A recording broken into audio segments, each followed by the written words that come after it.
Imponente. Esperança de um futuro melhor.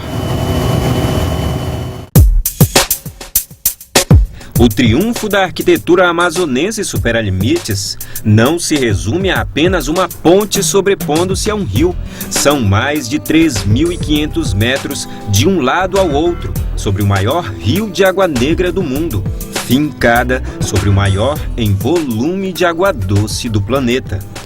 O primeiro pilar de número 74 do sonho de ligar o progresso ao restante da região metropolitana de Manaus começou a ser construído em julho de 2008. A obra levou 3 anos e 5 meses, com um volume de concreto equivalente a 2 estádios do Maracanã, somando a ponte e as suas fundações. As estacas mais longas são as maiores já executadas em uma obra desse tipo no Brasil, com 80 metros de profundidade. Existem várias hipóteses que determinam a ideia, uma das quais relaciona-se a um engenheiro que passou aqui no nosso estado, já falecido, há coisa de 30 anos atrás, quando vislumbrava a necessidade, naquela época já. Também há aqueles que defendem que isso partiu de uma associação comunitária, outros de políticos, enfim. O importante é que, a partir de 2003, houve a determinação do governo do Amazonas em fazer. A ordem de serviço foi emitida exatamente no dia 2 de dezembro de 2007 e marcou o início das obras. No papel, os estudos sobre os impactos ambientais analisaram fatores como o solo, a alteração do relevo, fluxo do rio, a atmosfera, temperatura e outras propriedades da natureza.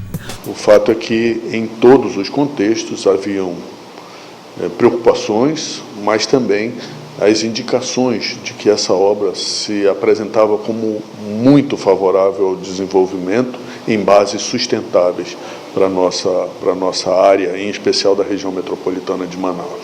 Números. A grandiosidade da obra exibe muitos, e alguns exclusivos e recordistas.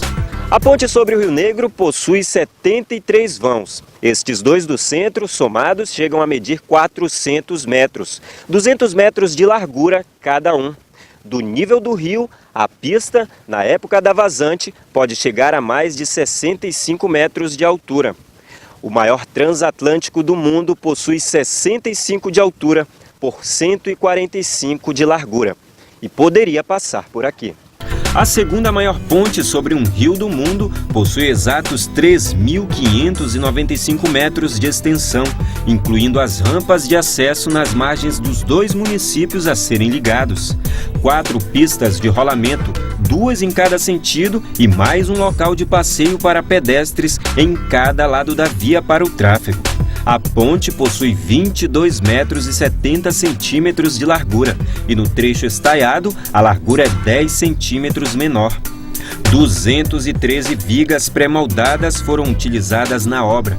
São 74 pilares de sustentação. E quanto concreto para a estrutura?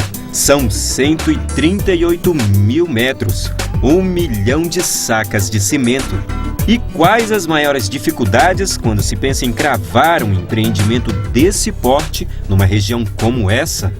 Nós não temos a plena segurança de como essas condições hidrológicas, geológicas, geotécnicas, enfim, climáticas,